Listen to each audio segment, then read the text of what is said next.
আগামীর বাংলাদেশে শারীরিক প্রতি সীমাবদ্ধতার কারণে যেন কাউকে বৈষম্যের শিকার না হতে হয়, পিছিয়ে না রাখে। অনেকেরই হয়তো জানা আছে যে 2001 সালে তৎকালীন বিএনপি সরকার, দেশনেত্রী খালেদা জিয়ার সরকার, বাংলাদেশে রাষ্ট্রীয়ভাবে প্রতিবন্ধীদের ভাতা প্রদান শুরু করেন। এই মানুষগুলো জন্য স্কলারশিপ ও প্রয়োজনীয় শিক্ষা উপকরণ সরবরাহ বিষয়টি আমাদের বিবেচনায় আছে। আজকের এই ব্যতিক্রম ধর্মী আয়োজনে উপস্থিত থাকার জন্য আমি আপনাদের সকলকে আন্তরিকভাবে ধন্যবাদ জানাচ্ছি। বিশেষ করে আপনাদের মাঝে আমি সম্মানিত এবং আনন্দিত বোধ করছি। আজকে আমি শুধু একজন রাজনৈতিক ব্যক্তি হিসেবেই এখানে আসিনি। আমি এসেছি এখানে একজন ভাই, বন্ধু কিংবা অভিভাবক হিসাবে আপনাদের পাশে দাঁড়ানোর প্রত্যয় নিয়ে, এবং আপনাদের প্রতিভা এবং আত্মনির্ভরশীলতা বিকাশে আমার ব্যক্তিগত রাজনৈতিক দায়বদ্ধতার জায়গা থেকে আজকে আমি আপনাদের পাশে দাঁড়ানোর চেষ্টা করেছি বা এখানে আমি উপস্থিত হয়েছি।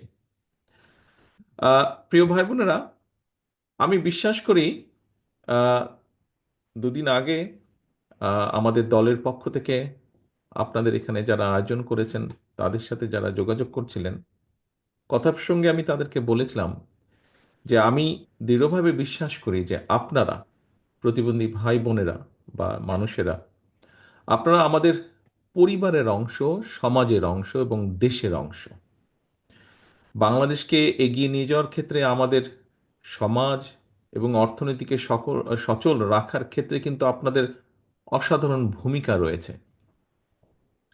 আমাদের জীবন এবং সংগ্রামে আমাদেরকে শেখায় যে কর্মদক্ষতা, সক্ষমতা বা কাজের সামর্থ্য কেবল শারীরিক বা মানসিক অবস্থার মধ্যে বা মাধ্যমে কিন্তু নির্ধারিত হয় না। সকল প্রতিকূলতা পেরিয়ে সামনে এগিয়ে যাওয়ার যে অদম্য ইচ্ছাশক্তি এবং আল্লাহ তাআলার দেওয়া পরীক্ষাগুলোকে হাসি মুখে গ্রহণ করার যে সাহস আপনাদের রয়েছে, সেটি কিন্তু সত্যিকারের সক্ষমতার পরিচয়। আমরা যারা আপনাদের মতন কঠিন শারীরিক বা মানসিক পরীক্ষার সম্মুখীন হইনি, তারা কিন্তু অনেক সময় বুঝতে পারি না আমরা কি অসীম বাধা অতিক্রম করে আপনারা স্বপ্ন দেখেন, এবং আমাদেরকেও অনেক ক্ষেত্রেই স্বপ্ন দেখান বা দেখতে শেখান। আপনারা আমাদের মনে করিয়ে দেন যে আমাদের সব অক্ষমতাকে জয় করে সমাজে প্রতিটি মানুষ মাথা উঁচু করে সম্মানের সঙ্গে বাঁচতে চায় এবং দৃঢ়তার সাথে সসম্মানে বাঁচতে চায়। আপনাদের সেই সাহস, সংকল্প ও শক্তি আমাদের জন্য প্রেরণার উৎস, অনেক মানুষের জন্য। এটি আমাদের উদ্বুদ্ধ করে একটি সাম্য, মানবিক মর্যাদা এবং সামাজিক সুবিচারের ভিত্তিতে অন্তর্ভুক্তিমূলক একটা বৈষম্যহীন বাংলাদেশ গড়ে তোলার লক্ষ্যে কাজ চালিয়ে যেতে। উপস্থিত প্রিয় ভাই বোনেরা, উপস্থিত গার্জিয়ান বৃন্দ, আজকে আমি আপনাদের সামনে ছোট ছোট, খুব ছোট সংক্ষেপে ছোট ছোট কয়েকটি গল্প বলতে চাই, যারা সম্পূর্ণ ব্যক্তিগত প্রচেষ্টায়, যাদের অর্জিত সাফল্য আমাদেরকে প্রেরণা যোগায়। প্রথম গল্পটা পটুয়াখালীর একজন 68 বছর বয়সের মানুষের, যিনি বাক প্রতিবন্ধী, কিন্তু বাক প্রতিবন্ধী হলেও ফ্রিল্যান্স আউটসোর্সিং এর গ্রাফিক ডিজাইনের কাজ করেছেন এবং তরুণদের সাথে পাল্লা দিয়ে বিদেশি ক্লায়েন্ট থেকে বৈদেশিক মুদ্রা উপার্জন করে পরিবারের পরিবারের প্রতি যে অর্থনৈতিক দায়িত্ব তা পালন করেছেন। এই মানুষটি সাফল্য প্রমাণ করে বয়স বা প্রতিবন্ধকতা কখনো জীবনের গতিপথ বাতলাতে পারে না বা বদলাতেও পারে না। দ্বিতীয় গল্পটি এক তরুণের, যার কোমর থেকে পা পর্যন্ত অবশ। শারীরিক প্রতিবন্ধকতা তাকে শিখিয়েছিল যে আমার পা নেই তো কি হয়েছে, আমার হাত আছে। তিনি নিজের পছন্দের শখের কাজ, কাঠের শিল্পকলা, বিভিন্ন জিনিস তৈরির মাধ্যমে নিজের প্রতিভা প্রকাশ করতে শুরু করেন।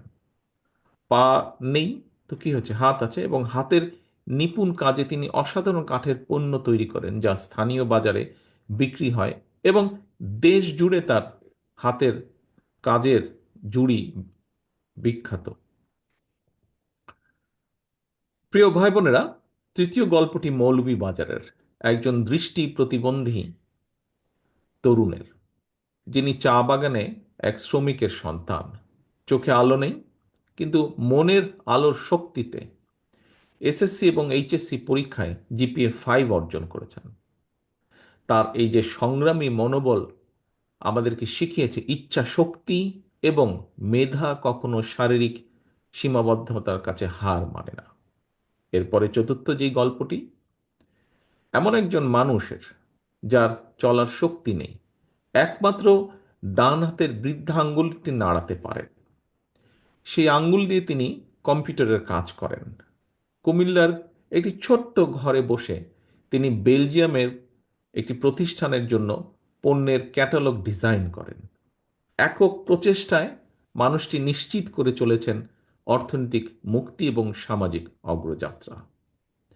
এই যে চারজন ব্যক্তি আমাদেরকে দেখিয়েছেন যে প্রকৃত সক্ষমতা শরীর দিয়ে নয়, মনের জোর, ইচ্ছা শক্তি এবং কঠোর পরিশ্রম দিয়ে মাপা হয়। তাদের গল্প আমাদেরকে শিখিয়েছে বাধা শুধু একটি শব্দ, যা চেষ্টার মাধ্যমে জয় করা সম্ভব। আমাদের দায়িত্ব তাদের লড়াইকে সম্মান জানানো, তাদের পাশে দাঁড়ানো। আমরা এমন একটি বাংলাদেশ গড়তে চাই বা গড়ার পরিকল্পনা করি, যেখানে প্রতিটি মানুষ তার সীমাবদ্ধতাকে জয় করে নিজের স্বপ্ন পূরণের সুযোগ পাবেন। শারীরিক চ্যালেঞ্জ মোকাবেলা করেও যারা নিজ উদ্যোগে অর্থনীতিতে অবদান রাখছেন, তাদের বিজয়ের গল্প আমাদের আলোর পথ দেখায়। আমি একজন রাজনৈতিক কর্মী হিসাবে আপনাদেরকে প্রতিশ্রুতি দিতে চাই, আগামীর বাংলাদেশে শারীরিক সীমাবদ্ধতার কারণে যেন কাউকে বৈষম্যের শিকার না হতে হয়, পিছিয়ে না রাখে, সেই বহুমুখী উদ্যোগ নিয়ে জীবন যুদ্ধে বিজয়ের অজস্র প্রেরণাদায়ী গল্প সৃষ্টি করা হবে। একসাথে কাজ করে আমরা একটি সমাজ গড়ে তুলতে চাই, গড়ে তোলার পরিকল্পনা করি, ইচ্ছা রাখি, প্রত্যাশা রেখে, যেখানে প্রতিটি মানুষ তার পূর্ণ সম্ভাবনায় পৌঁছতে পারবে ইনশাল্লাহ। প্রিয় ভাই বোনেরা,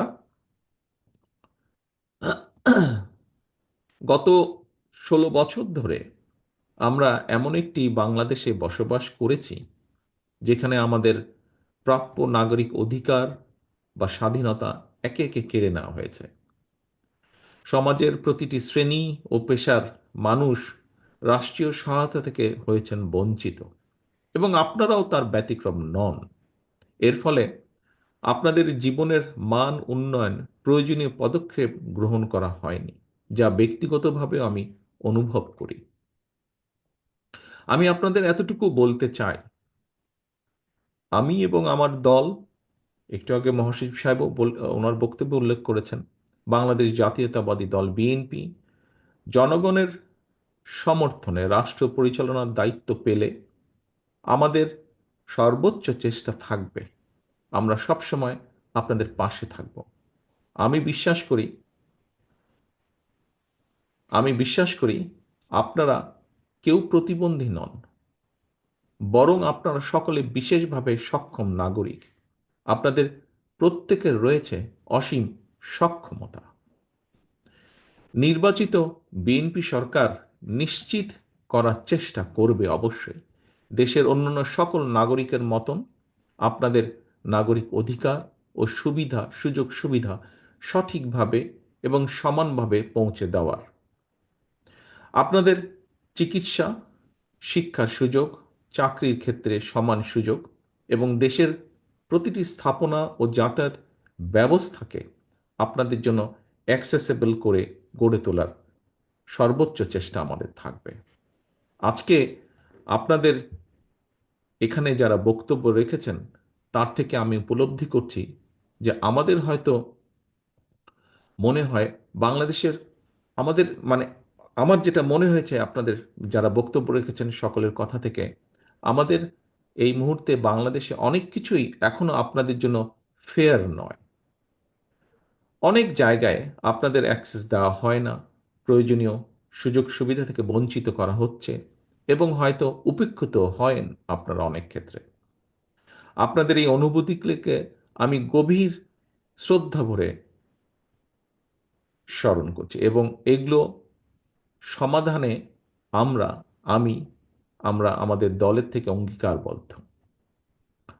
নতুন আইন প্রণয়ন, বিদ্যমান আইনের সঠিক বাস্তবায়ন, বরাদ্দকৃত অর্থের পরিমাণ বৃদ্ধি, কিংবা সেই অর্থের সুষম বন্টন, যেভাবেই হোক আমাদের চেষ্টা থাকবে আপনাদের অধিকার ও সুযোগগুলোকে নিশ্চিত করার। আমাদের লক্ষ্য, আগেই বলেছি, এমন একটি বাংলাদেশ গড়ে তোলা যেখানে প্রত্যেকের জন্য সমান ন্যায্যতা এবং একটি ফেয়ার শেয়ার নিশ্চিত করা। এবং সেই লক্ষ্যেই কিন্তু আমাদের সাথে আপনাদের আজকের এই মত বিনিময় অনুষ্ঠান। আমাদের প্রতিশ্রুতি হলো বিশেষ চাহিদা সম্পন্ন ব্যক্তিদের জীবনের মানোন্নয়নে দৃঢ় পদক্ষেপ গ্রহণ করা, যার ভিত্তি হবে অর্থনৈতিক স্বাবলম্বিতা, সামাজিক সক্ষমতা এবং মানবিক মর্যাদা নিশ্চিত করা। আমরা একটি স্বতন্ত্র, যেটি আমাদের চিন্তার মধ্যে আছে, একটি স্বতন্ত্র অধিদপ্তর প্রতিষ্ঠা করার উদ্যোগ নেওয়া, যা যা প্রতিবন্ধী ব্যক্তিদের, প্রতিবন্ধী ভাইদের, বোনদের জন্য সুনির্দিষ্ট কার্যক্রম পরিচালনার পাশাপাশি বিভিন্ন মন্ত্রণালয় বা বিভাগের কার্যক্রম সমন্বয় করবে। এখানে বেশ দু একজন বক্তা উল্লেখ করেছেন, প্রসঙ্গক্রমে আমিও বলতে চাই যে আপনাদের অনেকেরই হয়তো জানা আছে যে 2001 সালে তৎকালীন বিএনপি সরকার, দেশনেত্রী খালেদা জিয়ার সরকার, বাংলাদেশে রাষ্ট্রীয়ভাবে প্রতিবন্ধীদের ভাতা প্রদান শুরু করেন। যদিও পরবর্তী সেই সরকার সেই ভাতাকে দ্রব্যমূল্যের ঊর্ধ্বগতির সাথে সামঞ্জস্য না রেখে শুধুমাত্র তাদের দলীয় কর্মীদের মাঝেই বিতরণ করে লুটপাট করে নিয়েছে। অর্থনৈতিক বাস্তবতার সাথে সামঞ্জস্য রেখে আমরা প্রতিবন্ধী ব্যক্তিদের বা ভাই বোনদের জন্য ভাতার পরিমাণ বাড়িয়ে, যার একটি দাবি এখান থেকে এসছে, বাড়িয়ে তা ন্যায্যভাবে পুনর্নির্ধারণ করতে চাই আমাদের পরিকল্পনার ভেতরে। নিবন্ধন নিবন্ধন প্রক্রিয়াকে সহজ ও স্বচ্ছ করার লক্ষ্যে আমরা সমাজ কল্যাণ, স্বাস্থ্য এবং প্রাথমিক ও গণশিক্ষা মন্ত্রণালয়ের মধ্যে সমন্বিত উদ্যোগ গ্রহণ করতে চাই, যাতে একজন প্রতিবন্ধী ব্যক্তি সামাজিক সুবিধা থেকে না বাদ পড়েন। প্রিয় ভাই বোনেরা, দেশে কিছু প্রাইভেট অর্গানাইজেশন শারীরিকভাবে প্রতিবন্ধী মানুষ যারা, তাদের নানা ধরনের ট্রেনিং প্রদান করেন। তবে এই ট্রেনিং শেষে চাকরির ব্যবস্থা করতে গিয়ে এই মানুষগুলোকে হিমশিম খেতে হয়, এবং সে কারণে এই সমস্যার সমাধানে আমরা কিছু উদ্যোগ গ্রহণ করতে চাই, যাতে দেশের বড় বড় বড় বড় ব্যবসা প্রতিষ্ঠানগুলো একটি নির্দিষ্ট শতাংশ শারীরিকভাবে চ্যালেঞ্জ ব্যক্তিদের নিয়োগ করতে উৎসাহিত হয়। উদাহরণস্বরূপ, বিশেষ চাহিদা সম্পন্ন ব্যক্তিদের নিয়োগ করলে রাষ্ট্রের পক্ষ থেকে ব্যবসা প্রতিষ্ঠানগুলোকে কিছু ট্যাক্স সুবিধা বা কমপ্লায়েন্স সার্টিফিকেট প্রদান করার একটি চিন্তা আমাদের ভেতরে আছে। সুবর্ণ নাগরিক কার্ড নামে যে তথাকথিত একটা কার্ড রয়েছে, এটিকে গতিশীল করে আমরা এর আওতায় স্বাস্থ্য, বীমা, শিক্ষা, বৃত্তি, পরিবহন ডিসকাউন্ট সহ অন্যান্য সামাজিক সুবিধা প্রদান করতে চাই। এরকম একটি চিন্তাও রয়েছে আমাদের মধ্যে। বিশেষ চাহিদা সম্পন্ন ব্যক্তিরা যাতে অর্থনৈতিকভাবে, যার যেই বিষয়টি আপনাদের অনেকের বক্তব্য থেকে তুলে নিয়ে এসেছেন আপনারা, এবং আমিও দৃঢ়ভাবে যেটি বিশ্বাস করি, যে এই মানুষগুলো যাতে অর্থনৈতিকভাবে স্বাবলম্বী হতে পারেন, আমরা তার জন্য বাস্তবসম্মত ভোকেশনাল এবং টেকনিক্যাল ট্রেনিংয়ের ব্যবস্থার পরিকল্পনা আমরা রেখেছি আমাদের চিন্তাভাবনার মধ্যে। বিশেষত আউটসোর্সিং, ডাটা প্রসেসিং, ফ্রিল্যান্সিং এর ক্ষেত্রে বিশেষ চাহিদা সম্পন্ন মেধাবী তরুণদের জন্য সুনির্দিষ্ট তরুণ তরুণীদের জন্য সুনির্দিষ্ট কারিগরি এবং কাঠামোগত সুবিধা প্রদানের পাশাপাশি ট্যাক্স ওয়েভার এবং ওয়ার্ক স্টেশন সৃষ্টির সুযোগ কার্যকরভাবে আমাদের বিবেচনায় রয়েছে। অন্যান্য ক্ষেত্রেও উদ্যমী এবং সফল প্রতিবন্ধী ব্যক্তিদের জন্য সহজ শর্তে বিশেষ ঋণ সুবিধা প্রদান করে উদ্যোক্তা সৃষ্টির একটি পরিকল্পনাও আছে আমাদের। এখানে প্রায় কথাই প্রায় ব্যক্তি যারা বক্তব্য রেখেছেন একটি কথা সকলেই বিশেষভাবে উল্লেখ করেছেন, আমিও আমাদের চিন্তার মধ্যেও সেটি আছে। সেটি হচ্ছে গণপরিবহন। আমরা গণপরিবহন এবং বিভিন্ন সরকারি বেসরকারি স্থাপনাকে প্রতিবন্ধী ব্যক্তিদের জন্য উপযোগী করে গড়ে তোলার লক্ষ্যে একটি সমন্বিত পরিকল্পনা গ্রহণ করতে চাই। পাশাপাশি সরকারি চাকরিতে এই সকল মানুষেরাদের জন্য একটি নির্দিষ্ট অংশীদারিত্ব নিশ্চিত করার একটি পরিকল্পনাও আছে আমাদের ভেতরে। প্রিয় ভাই বোনেরা, প্রতিবন্ধী শিশুদের শিক্ষার বিষয়টি শিক্ষা মন্ত্রণালয়ের অধীনে আনার বিষয়টি বিবেচনা আমরা অবশ্যই করব, যার কথাটি এখানে যেই বিষয়টি এখানেও বোধহয় কয়েকজনের বক্তব্যে উঠে এসেছে। বিশেষ করে তাদের স্বাস্থ্য সেবা বিদ্যমান স্বাস্থ্য ব্যবস্থার মধ্যে অন্তর্ভুক্ত করার জন্য কাজ করতে আমরা চাই। তাদের জন্য ফাস্ট ট্র্যাকে সেবা প্রদান, প্রায়োরিটি সলিউশন এবং বিভিন্ন অ্যাডমিনিস্ট্রেশনের নির্দিষ্ট অংশ সংরক্ষণের পরিকল্পনা আছে আমাদের। বিচারিক প্রক্রিয়া প্রয়োজনীয় সংস্কার এনে এই মানুষগুলো ন্যায্য বিচার পাওয়ার সুযোগ কিভাবে আরো বৃদ্ধি করা সম্ভব হয় সেটি আমরা চিন্তা ভাবনা করছি। আমাদের দল জনগণের সমর্থে সরকার গঠনে সক্ষম হলে জেলা পর্যায়ে বিশেষ করে বিশেষ চাহিদা সম্পন্ন শিক্ষার্থীদের জন্য বিশেষায়িত স্কুল প্রতিষ্ঠার পরিকল্পনা আছে আমাদের পরিকল্পনায়, যেখানে সাইন ল্যাঙ্গুয়েজ, ব্রেইল সহ ইনক্লুসিভ এডুকেশন আধুনিক পদ্ধতির অন্তর্ভুক্ত করার চেষ্টা থাকবে। পাশাপাশি কারিগরি ও পেশাগত শিক্ষার মাধ্যমে কর্মজীবনে প্রবেশের সুযোগ কিভাবে তৈরি করা যায়, এই মানুষগুলো জন্য স্কলারশিপ ও প্রয়োজনীয় শিক্ষা উপকরণ সরবরাহ বিষয়টি আমাদের বিবেচনায় আছে। স্বাস্থ্যসেবার ক্ষেত্রে আমরা প্রতিটি জেলা সদর হাসপাতালে বিশেষায়িত স্বাস্থ্য সেবা ইউনিট স্থাপনের চেষ্টা করব, যেখানে শারীরিক থেরাপি, মানসিক স্বাস্থ্যসেবা এবং প্রয়োজনীয় চিকিৎসার আধুনিক সুবিধাগুলো থাকবে বলে আমরা প্রত্যাশা রাখি। আমরা প্রত্যন্ত অঞ্চলে বিশেষ চাহিদা সম্পন্ন জনগণের জন্য মোবাইল হেলথ ক্লিনিক চালুর একটি উদ্যোগ গ্রহণ করতে চাই। সহায়ক উপকরণ তৈরির জন্য যে বিষয়টিও এখানে উঠে এসেছে বক্তব্যে, উপকরণ তৈরির যে কারখানাগুলো সেগুলো দেশে স্থাপন করা এবং আমদানি ক্ষেত্রে যদি সম্ভব হয় অবশ্যই সেক্ষেত্রে কর মৌকুফের চিন্তাটিও বা কর কমিয়ে আনা চিন্তাটিও আমাদের পরিকল্পনার ভিতরে রয়েছে। গুরুতর প্রতিবন্ধী ব্যক্তি, তাদের জন্য নিবিড় পরিচর্যার একটি বিষয় আছে, বিশেষ করে এলডারলি পার্সন যারা এই ধরনের। আমাদের অন্যতম একটা লক্ষ্য থাকবে বিশেষ চাহিদা সম্পন্ন শিশুদের সুপ্ত প্রতিভা বিকাশ নিশ্চিত করা। ড্রয়িং, আর্ট, মিউজিক, স্পোর্টস এই সমস্ত ক্রিয়েটিভ এবং ইনোভেটিভ অ্যাক্টিভিটিস তাদের জন্মগত দক্ষতা ও শেখার আগ্রহ অনুযায়ী প্রশিক্ষণ ও স্কিল ডেভেলপমেন্ট প্রদান করা আমরা করতে চাই। আমরা প্রান্তিক থেকে কেন্দ্রীয় পর্যায় পর্যন্ত আমরা তাদের খেলাধুলার সিস্টেমেটিক ডেভেলপমেন্ট এবং টুর্নামেন্ট আয়োজনের মাধ্যমে প্যারা অলিম্পিকে ভালো ফল অর্জনের সহায়তা করা বা সহযোগিতা করার একটি পরিকল্পনা আমাদের সমষ্টিগতভাবে দলীয়ভাবে আছে, ব্যক্তিগতভাবে আমারও এটা আছে।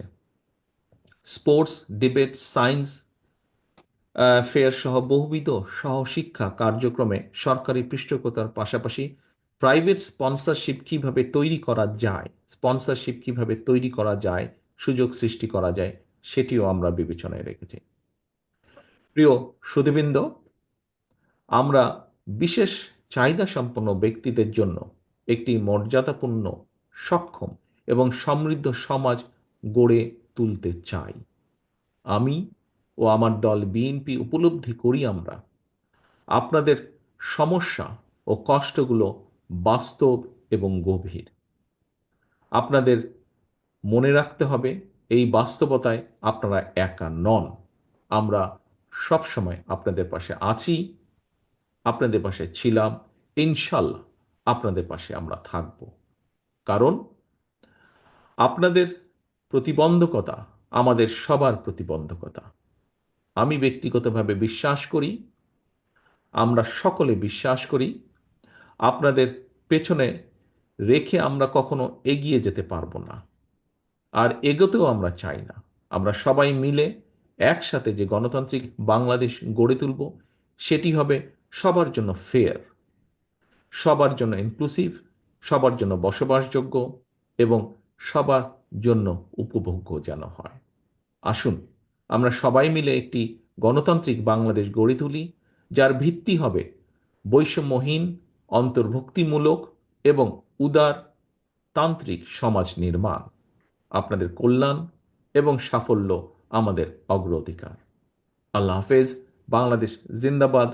বাংলাদেশ জাতীয়তাবাদী দল জিন্দাবাদ।